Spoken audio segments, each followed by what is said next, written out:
crystal? An infinite energy source? An alien parasite?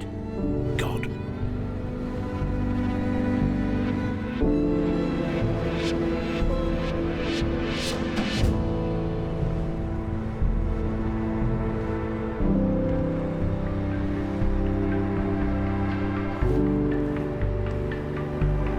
Chernobylite gave us free energy, teleportation, human augmentation, but also massive unemployment. We became actors, playing parts assigned by those controlling the green crystals.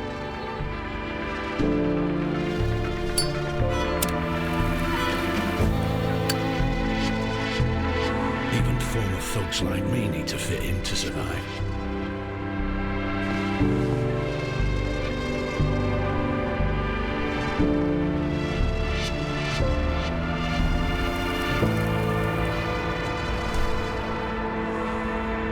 Is such a life, Chernobylite life, worth living?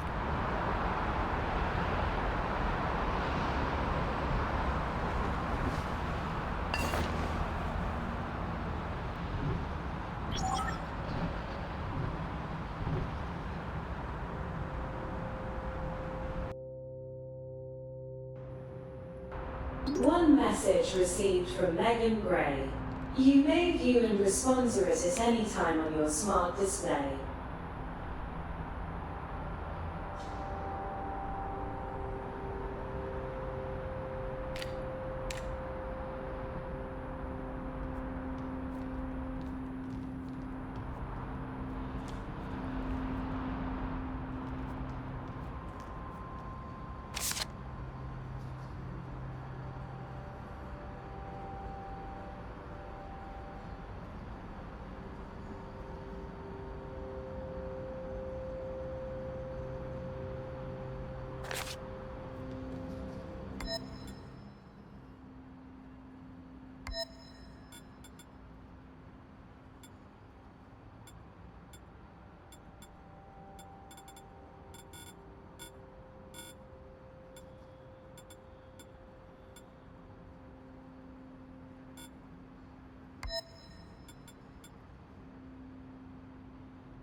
Oi, love.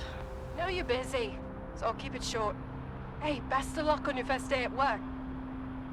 Dress sharp, make a good impression, and remember, whatever happens, this blasted Chernobylite won't be the end of us. Little princess adores you. I love you too. Get through this together.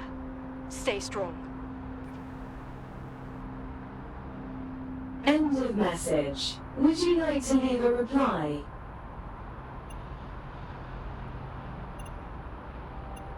Recording started.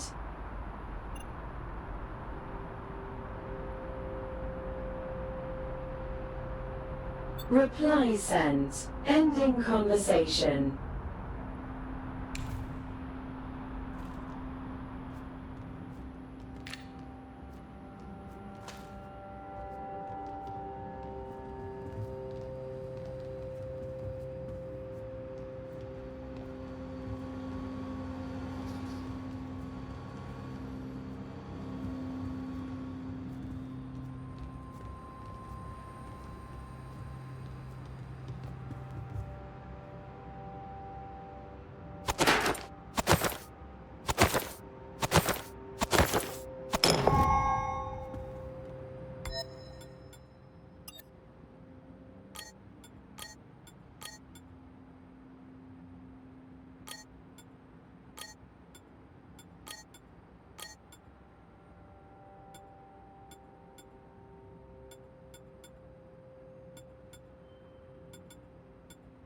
The portal has been calibrated for the trip.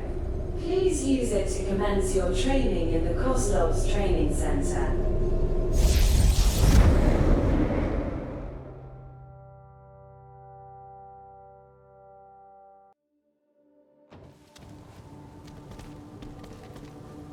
Welcome to NAR's training ground.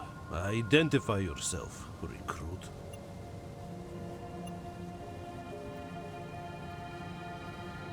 State your age, previous occupation, residency and marital status. I'm 38. I'm worked as a security consultant in London. My current residency is in Kiev. I'm married with a child and... Look, is this really necessary? Surely you know all that already. No sweat, Gray. It's just for the red type. Bureaucrats, right? Right. What's next in my schedule? Sergeant Kozlov is supervising training on the central square. He's going to tell you what's what. I appreciate you putting on the full hazmat suit, but feel free to take off the helmet now. It's safe around here. Now go find Sergeant Kozlov. Good luck.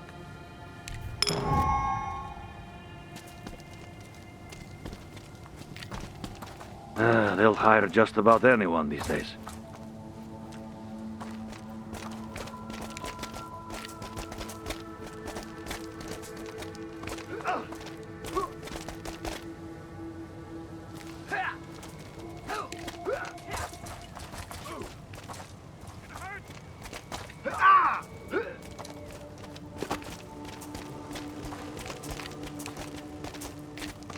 Cole Gray, right? I'm Sergeant Gleb Kozlov. Been waiting for you. Congratulations on your new job. I'm impressed. You were in the top 3 on the list of candidates for the Planewalker program. Cocky bastard, aren't you, Gray? I don't have a problem with that, as long as you deliver. Kozlov's training center is supposed to prepare you physically and mentally for the role of Planewalker before medical procedures turn you into one. But since we still have some time, do you have any questions, Gray? I'm your superior, but as Planewalkers, we're all equal here. Feel free to ask.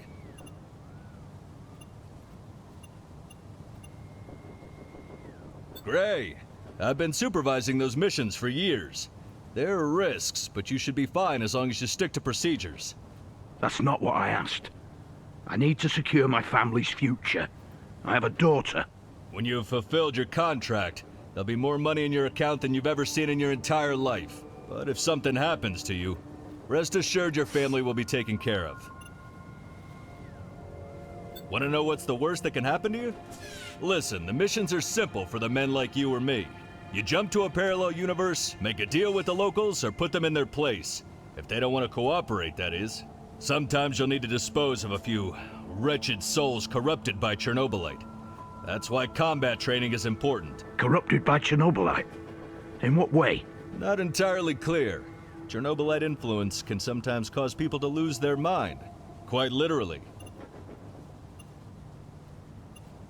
You know how it is, Gray. Red tape, NDAs, corporate liability. But you don't need to worry about that right now. Moving on. Once you've located a suitable sample of Chernobylite crystal, your FMC will evaluate it. And the harvester does the rest. It has all the Chernobylite mining equipment required to collect the green gold. We load what we can and get the hell out, back to our home dimension. I know nothing about parallel universes and all that malarkey. You don't need to. We leave the scientific shit to the brainiacs.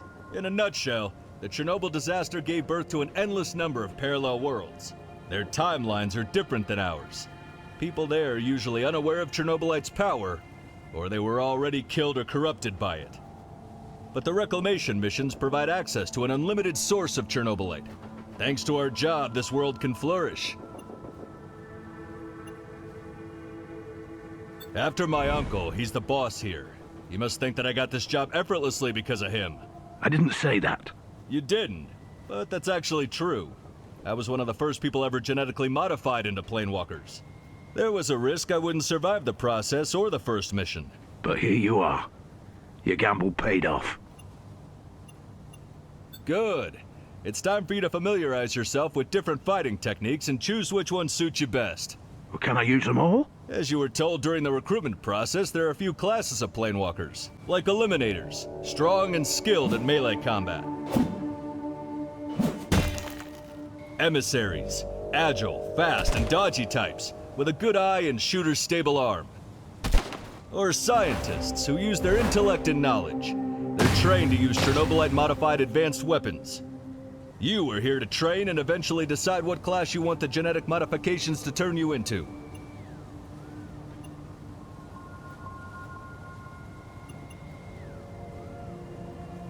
Splendid. Our medical unit will take care of your transmutation. Ugly thing, but we all have to get through it.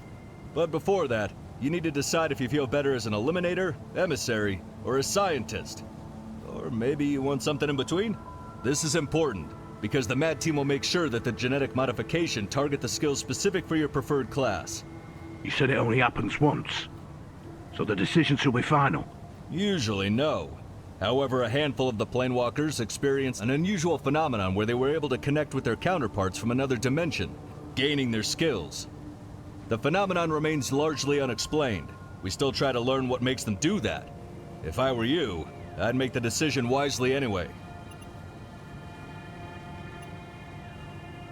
Our trainers are here to show you the ropes. Get back to me when you decide what kind of planewalker you want to be.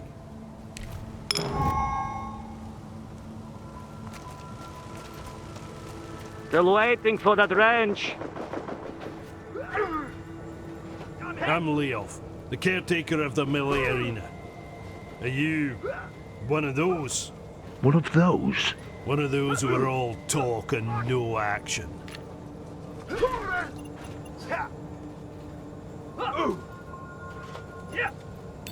Blah, blah, blah. Are you here to fight or talk?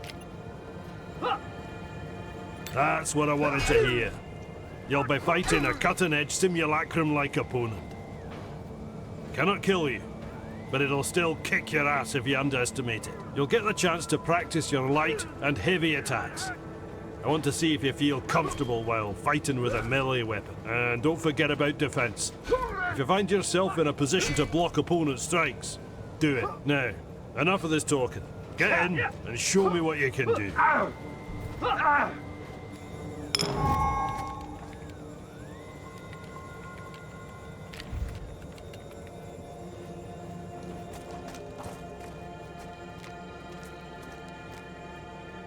Get him!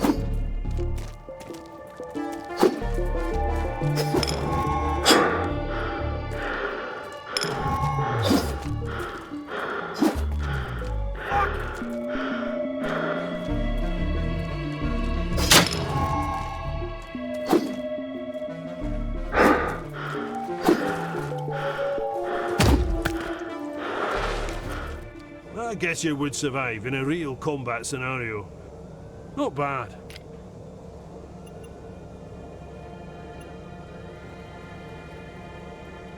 Yeah. Nobody cares about your self-adoration. Only the results matter. Now, be quiet and listen to what I have to say. I really liked your heavy attacks. They require more strength and skill. That's why many recruits avoid performing them. Not you. I'm used to challenges. I'm glad you used blocks. They allow you to save some stamina. But a strong hit may also hurt a lot if you're not careful. I suppose there's always some kind of trade-off involved. Now my favourite part.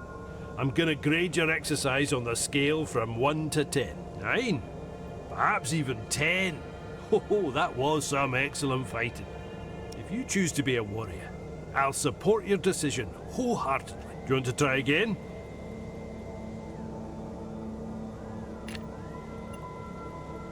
Do what you want.